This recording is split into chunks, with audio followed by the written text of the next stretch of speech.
Call me a little bit biased, but I believe that 2022 is going to be the year of the buyer, and maybe even 2023. Now, why do I say that?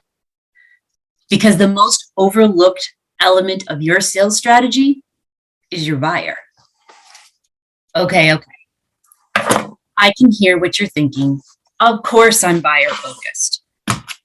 So then why do I believe that the buyer is so overlooked? Well, for one thing, LinkedIn State of Sales report stated that 67% of sellers said they're buyer first, but only 23% of buyers actually agreed.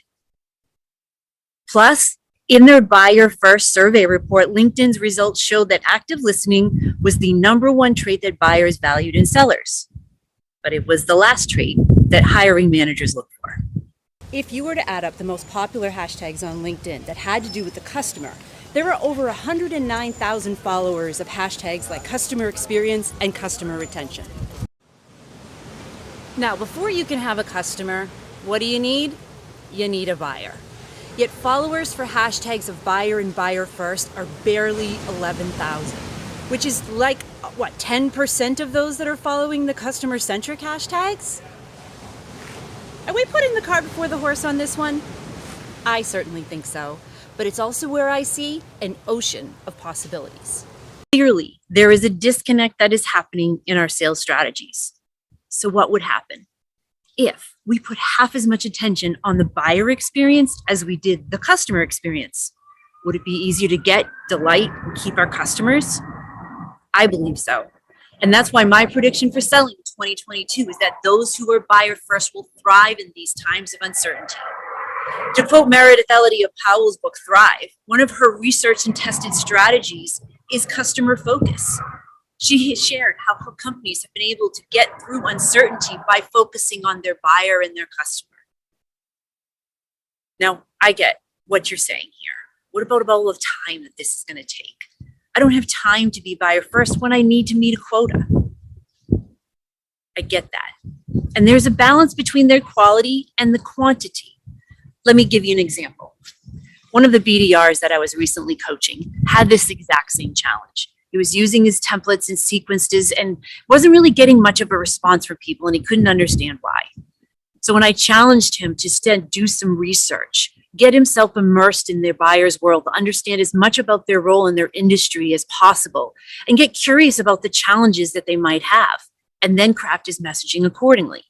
Well, not only did he start to see more meetings get booked, but one sales leader at the end of the call with the rep that he had booked the meeting for said, "Look, I really need to tell you, I've been doing this for 8 years, and in 4 years, I haven't responded to a cold outreach. But this person, they spent the time to get to know my industry, create a relevant message. And that's what caused me to take a look at this solution that I wasn't even considering before." Wouldn't you like more of those kinds of conversations happening? I'm sure that you would. So, how do we get started? First, just like that BDR did, you have to get immersed into your buyer's world. Whether that is pretending to be their customer and using their product and service, or reading and understanding all of the challenges that are happening today and how that might impact them in their industry. The second thing is get obsessed with your buyer's buyer. If you really want to know what B2B businesses are concerned with, well, they're also concerned with the same things you are as your customers and your buyers. So understand what the challenges are and the experience that they have, and then you can understand what those people need to be concerned about, what they might not even be seeing as part of the problems that they're having. And then the third thing is you got to take on a not about me mindset. That means putting the concerns and challenges of your buyers and their experience over the pressures that you're facing to meet a quota. I know it's tough. It's simple, but not so easy. Now, of course, there's a lot more to being buyer first than just these three things. That's why this year I am focusing on what it takes to be buyer first in all things.